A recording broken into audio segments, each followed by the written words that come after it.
২রা জানুয়ারি খসড়া ভোটার তালিকা প্রকাশ করে নির্বাচন কমিশন। এ নিয়ে আপত্তি শুনানির মধ্যেই ঘোষণা দেওয়া হয় ২০ জানুয়ারি থেকে শুরু হবে হালনাগাদ কার্যক্রম। এ প্রক্রিয়ায় আগেই কারিগরি ও প্রযুক্তিগত সহায়তার আশ্বাস দিয়েছিল জাতিসংঘ উন্নয়ন কর্মসূচি ইউএনডিপি। এর অংশ হিসেবে সকালে আগারগাঁয়ে নির্বাচন কমিশন ভবনে সিইসির কাছে ল্যাপটপ, স্ক্যানার ও ব্যাগ হস্তান্তর করেন বাংলাদেশের জাতিসংঘের আবাসিক প্রতিনিধি স্টেফান লিলার। পরে স্টেফান লিলার জানান, নির্বাচনে কিভাবে সহযোগিতা করা যায় তা নিয়ে পর্যালোচনা করছে ইউএনডিপি।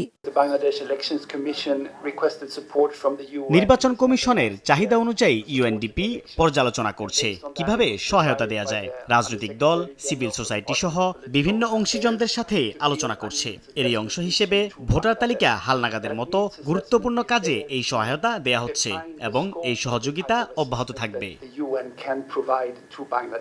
পরে সাংবাদিকদের এক প্রশ্নের জবাবে সিইসি বলেন, রাজনৈতিক কোনো বিতর্কে যেতে চায় না ইসি। রাজনৈতিক বক্তব্য আমরা ঢুকতে চাই না, আমরা রাজনীতির মধ্যে ঢুকতে চাই না।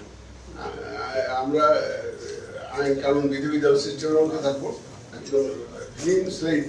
আমরা চাই যে একদম স্ট্রেট, যাতে সবাই একটা ফ্রি ফেয়ার গেম আমরা উপহার দিতে চাই। সব players can play freely under the rules of the game.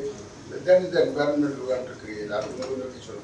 ৬ মাসের মধ্যে হালনাগাদের কার্যক্রম সম্পন্ন হবে বলেও জানান সিইসি।